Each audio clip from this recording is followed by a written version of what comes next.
আলহামদুলিল্লাহ ওয়াসসালাতু ওয়াসসালামু আলা রাসূলিল্লাহ ওয়া বাদ। আজকে 26শে জুলাই 2026। আমাদের বাচ্চারা আরবি লেখার প্র্যাকটিস করেছে। আজকে আরবি লেখার জন্য মৌলিক কয়েকটা জিনিস লাগে। পুংতে সবাই লিখতে পারে। পুংতে যদি কেউ লিখতে পারে তাহলে অন্যান্য সব কিছু লেখা যায়। আলিফ তো বাচ্চারা সহজে লিখতে পারে, গেরাদে আলিফ, গেরাদে আলিফ। একটাকে হালবে মন্দ বা অর্ধচাঁদ বলা হয়। অর্ধচাঁদ দালের মতো এভাবে লিখলে, হ্যাঁ, দালের উল্টাটা। আবার এভাবে লিখলে নুনের পেট, সিন শিন লিখতে, সদ্দত লিখতে এটা লাগে। হ্যাঁ, এইটাও কোথাও কোথাও লাগে।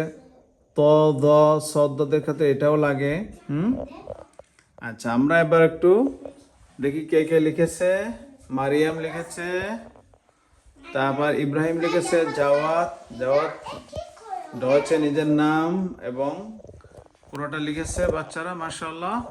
আমরা কয়েকটা হরফের প্র্যাকটিস করেছি। যেমন আইন লিখতে একটা ক্লাইনে উমগে খেয়ারতে দাল, আর একটা বড়, হ্যাঁ, এইভাবে আইন আর পুংতে দিলে গাইন। জিম হার ক্ষেত্রে কি কি লাগে এখানে? ক্লাইনে আলিফ দান উনগ্রাদে আলিফ, তারপরে কি বলে আইন গয়নের ক্ষেত্রে যেটা লেগেছে উল্টা দাল বড় করে, আর হিয়া আইন পুংত জিম, ওবেন আইন পুংত খ।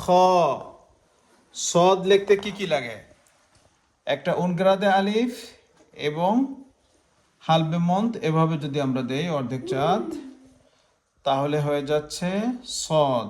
বড় করে একটা নুনের পেট দিলে নুন, পুংতে দিলে দদ, ক্লাইনে আলিফ দ্রাইমাল, এখানে একটা নুনের পেট দিলে সিন, সেম তিনটে পুংতে দিলে শিন। এক নজরে আমরা যে লেখার প্র্যাকটিস করলাম, বাসায় প্রত্যেকদিন লিখবে তোমরা ইনশাআল্লাহ। বলো ইনশাআল্লাহ,